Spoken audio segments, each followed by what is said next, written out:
Hello viewers, I'm back with my overall experience of ASC 2020. Aspirants have been requesting me for this video since very long. So sorry for delaying you for so long and please watch it till the end.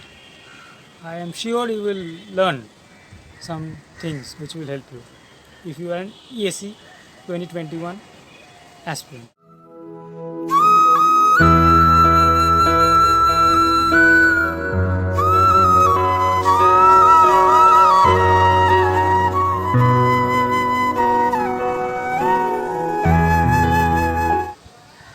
Hello viewers, welcome to EduFlux. In this video I am going to share my ESC 2020 overall experience. This is going to be part 1 of the video in which I am going to share my experience of the prelim stage, the first stage of the 3-stage exam. And in the coming two videos on in this series, I am going to share my main experience and then my interview experience.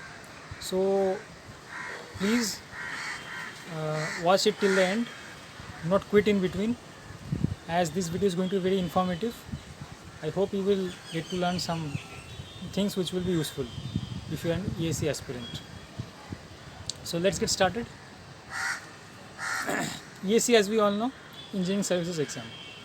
It is held in 3 stages, namely prelims, a preliminary exam consisting of 2 papers. First paper is GS, General Studies of 200 marks containing 100 questions, 2 marks each with negative marking 2/3. And next is the technical paper of respective branches, say electrical, mechanical, civil or electronics, of 300 marks, 150 questions, 2 marks each. Same negative marking 2/3.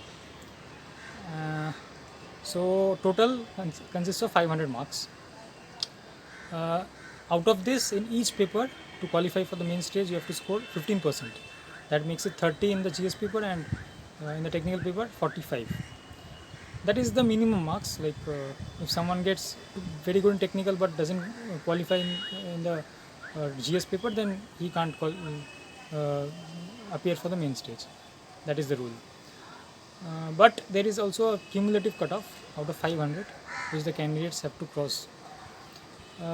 Generally it is in the range of around 200, 250 or 230 to 270 or 280 depending on the difficulty level. Last year it was 238 for the first stage, and I got 85.33 and 167.633. So total was around 252.67. It was not very good marks, it was just enough to qualify for the next stage. So I somehow could qualify.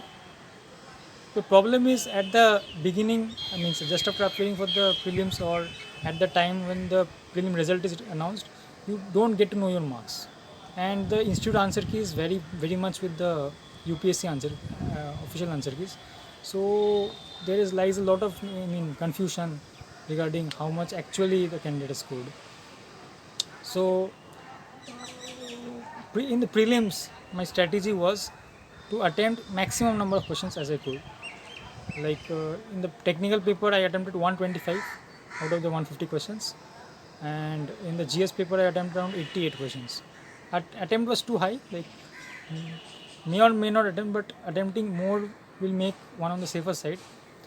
Why? Because the cutoff will go very high. It's quite high. So if you do attempt less, then there will be, as it is, there will be less chance. So the point I want to make regarding the strategy to attempt is that ESC falls under type 2 exam, as I've already discussed in one of the videos. Link is in the description, in which the attempts have to be kept quite high and accuracy can be compromised slightly as the difficulty level is moderate and the cutoff goes high. So तो दो तरह की चीज़ें हम लोग discuss करेंगे यहाँ.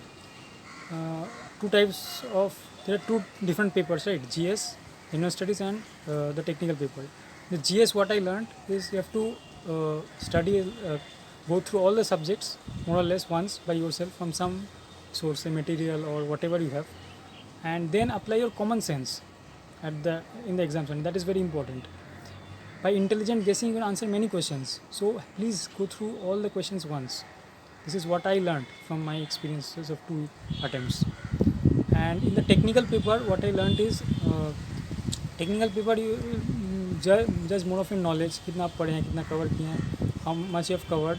सो you have to cover out of the 15 subjects, at least 10 to 11 you have to cover thoroughly, so that you can attempt all the types of questions. और attempts को compromise कम नहीं करना है. You should not reduce the number of attempts you should keep as high as possible with some degree of confidence. If you are more than 50% confident, you should definitely learn the question. So in technical paper you can't compromise the number of attempts for accuracy. You have to attempt as much as you can, as much you have studied, applying the concepts in the limited time. ज़्यादा कम attempt करेंगे तो कभी कोई chance नहीं बनेगा. If you attempt at least what you have learned, at least 100+ questions, then only you will get the chance. So this was what I learned from my